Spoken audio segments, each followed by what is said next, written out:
Number dos. Número dos, ¿cómo estás?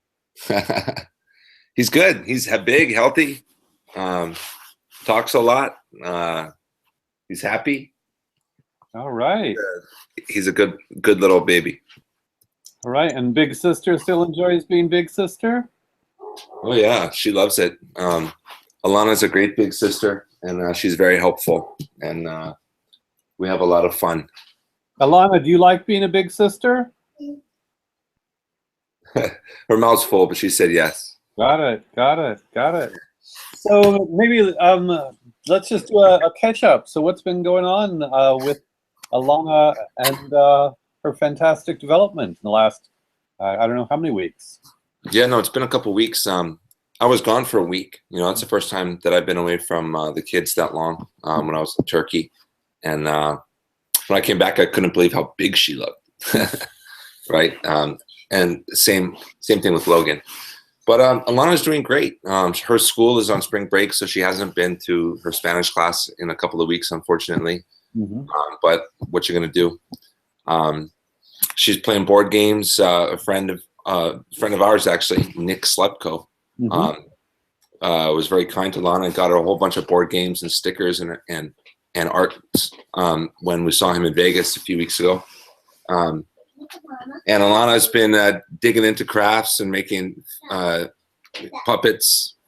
We have a bunch of games, and really, like Alana, she's just a little bit away from reading, I think.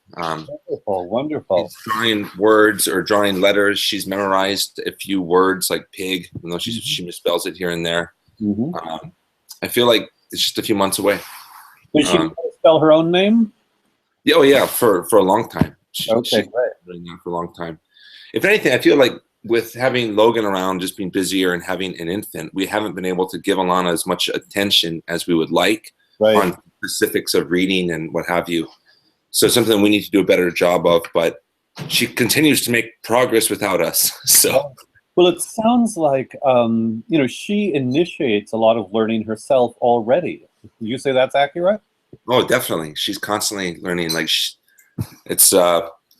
we tried to make it what she does, and it clearly is. She's just constantly doing some arts or using the iPad or trying to read a book or asking questions.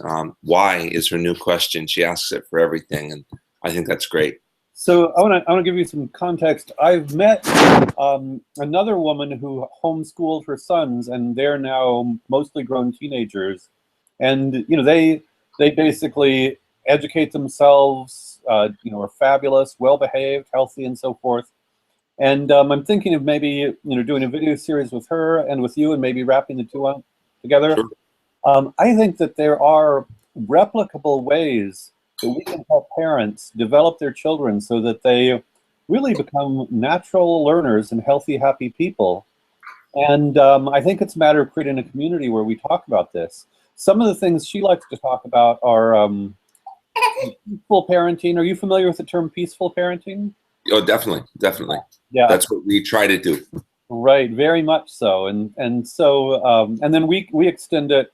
She's also libertarian, so peaceful parenting, peaceful community, peaceful education.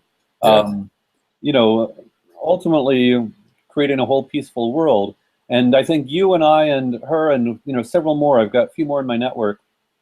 I think that we all see that there's an alignment when you're deeply respectful of other human beings from the in utero onwards. Mm-hmm. When you look for consent as opposed to coercion, involuntary consent as opposed to coercion, all the way through. I think that there's something that we can share with the world. I would add one other piece that's more relevant for teens, but I would expect you so totally see this, which is the importance of optimism and empowerment. A lot of teens are indoctrinated in this, sometimes ecological alarmism and fear mongering. Right. And sometimes political hatred that everything would be good if the evil other side didn't mess everything up. Only Bernie Sanders for president. Right.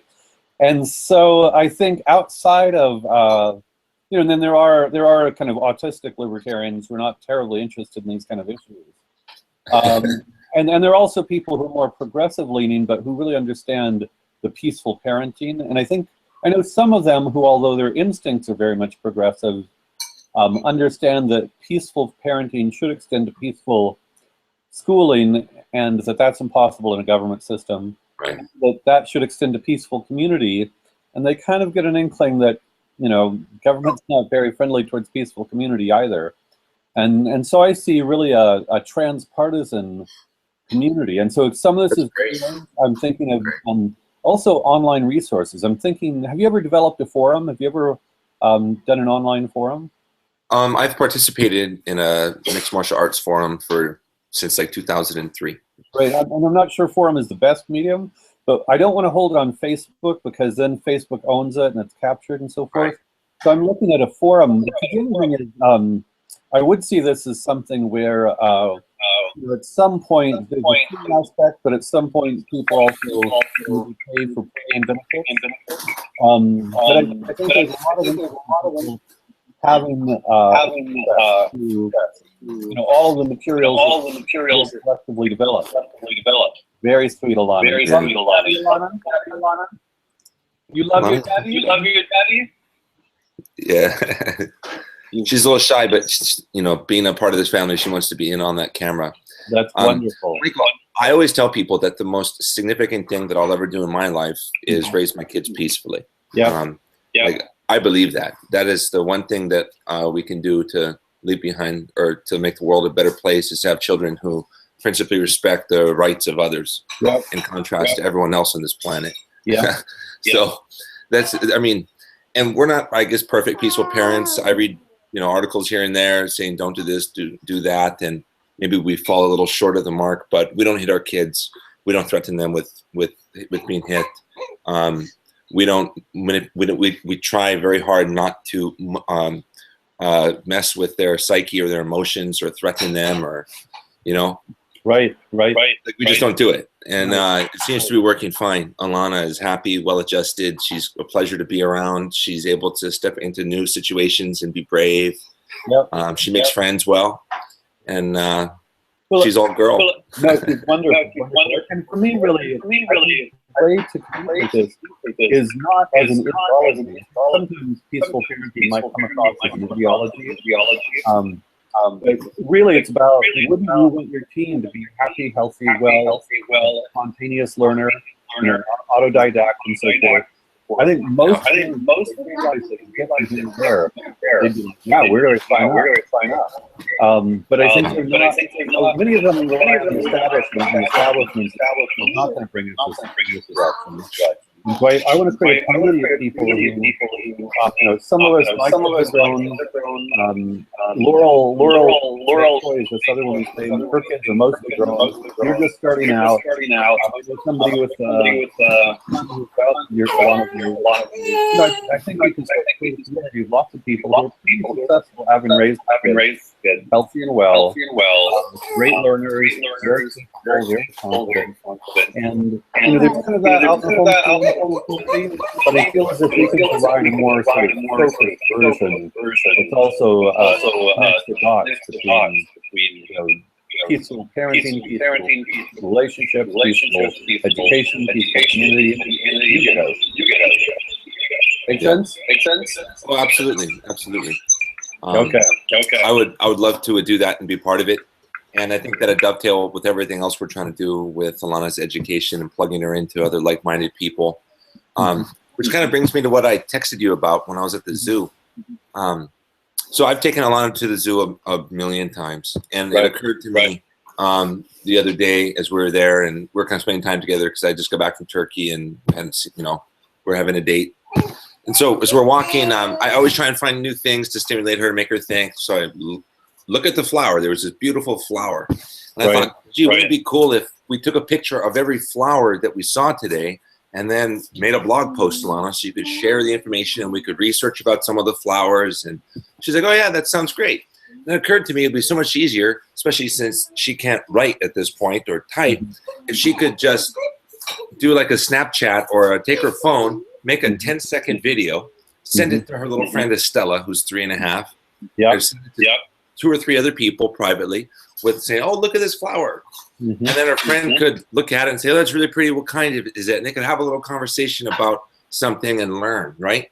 Very Kind cool. of what Very I do cool. with Alana, but so I guess Snapchat isn't the perfect tool for this, even though it's simple and you can make these little videos because they disappear. And I thought it was possible to make like a permanent record, like a storybook, but I guess not. So I'll find some other app or thing. We could just do Will FaceTime do it?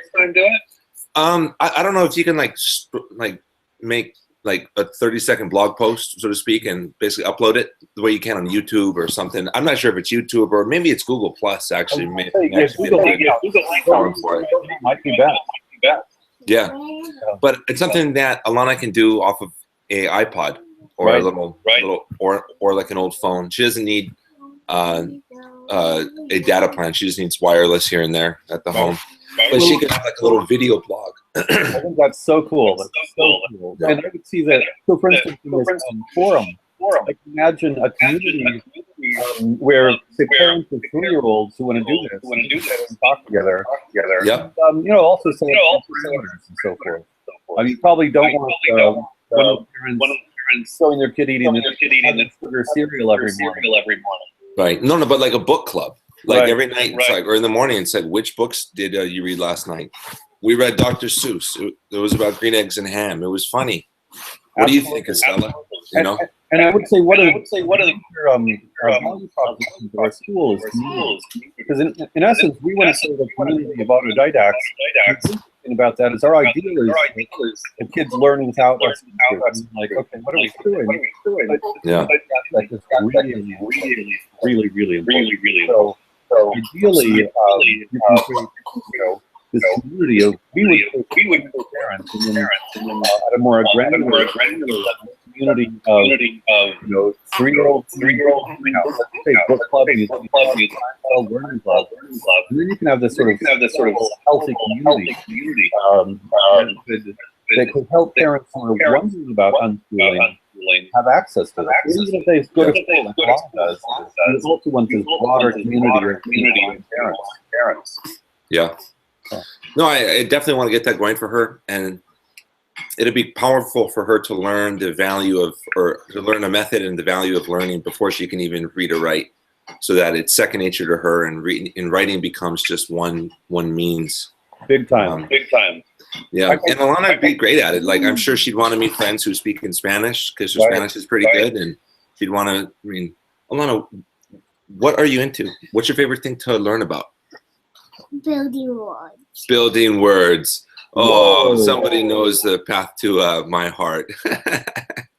Alana, do you know how to spell okay? How? You spell dog? Go ahead, spell. You want to spell dog? O. G. H. No, G. D-O-G.